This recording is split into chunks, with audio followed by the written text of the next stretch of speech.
Welcome to this week's edition of Trading Bits and Bytes. I'm Susan Littlefield. We'll take a look at what's been happening export-wise. We know there's been some fluctuations in the dollar. How much is that going to factor into what we see in the near term? And then, of course, Mother Nature. When will we really start to focus on a weather-type related market? As PJ Conradt joins us today from Tredas in studio instead of on a Zoom-type call. So we're social distance, though, so nobody needs to worry about that. We're going to be all right. Exactly. Let's talk about what's happening with this dollar. Another low day, a couple days this week. So what is that going to mean for our exports? It should be positive for our exports. Our dollar was actually remarkably strong for us printing so much money through all this COVID payments and such. But you're seeing every country do that to stimulate their economies, and they still found strength in the dollar. And now you're starting to see finally things reverse. It's like anything in markets, we come back to a mean eventually. Good to see things roll back over and should make us a combination of low prices and a lower dollar will make us more competitive worldwide and hopefully be the leader and generate more demand so we can get this stuff out of the country. Well, we know that this last week's export numbers were just considered to be okay. It'd be nice to move them more to the positive. Definitely. I mean, we'll take okay. It's better than being bad, like we kind of were for some of the marketing year, but we need some big weeks here throughout the summer to really push things above and beyond if we want to start hammering into that balance sheet and bring down that carryout type number.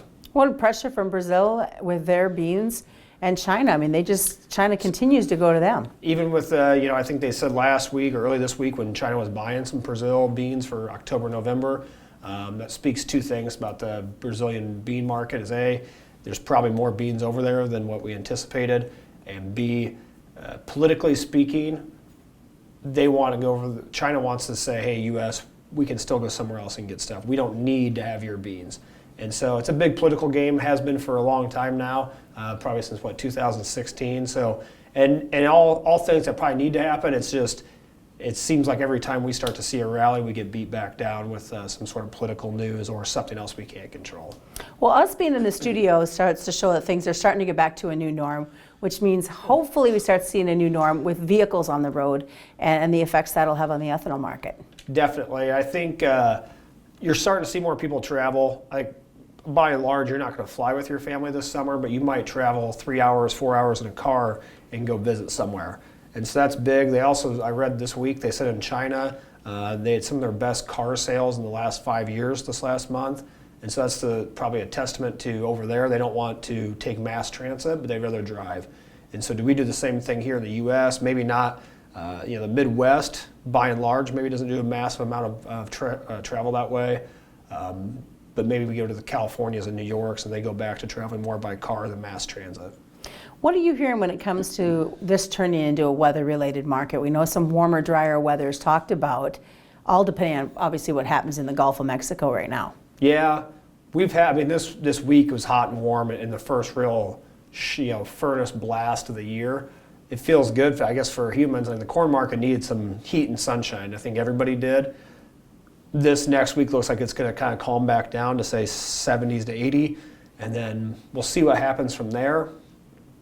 We catch a few timely rains though. There's probably not a whole lot to get excited about. You start getting to pollination, and hopefully you get a hot, dry pattern, not for your crop, but for a market standpoint. We typically kill the crop at least once a year. Maybe this is a year weather-wise we don't have a massive scare, but we got to build some sort of premium in the next few weeks to at least say if something does happen that we don't see, then we'll see the market sell off. And I think that's the scary part. Funds are exiting some of their short positions now and trying to get back to more neutral number, which should cause a run up here into Father's Day, which is typically when you're going to score your highs in the corn market. And we're definitely seeing the killing of the market or the crop with what we're seeing in the winter wheat crop right now as the harvest starts in Texas to move north. Definitely. Yields have been poor down there for some of the early yields, and then also you're seeing an up 15 day on Thursday was a big move. And I think you just look ahead and say, well, wheat usually kind of shows where corn's going. Oats have been pretty good. Corn has some work to do, but could we get back to a 350, 360 D's type value? That would sure feel like a home run today. And you flip over to wheat too. I think Russia's really wanting to retain a lot of their wheat. Their FOB values were a lot higher this week. So that's just going to continually push the wheat market higher. And everyone's a little bit still with this pandemic and everything. There's still that food thing that's in everyone's back of their mind. I mean, meat prices are high. Everything seems a little bit higher than what it was before. and that hopefully will translate to higher commodity prices at some point.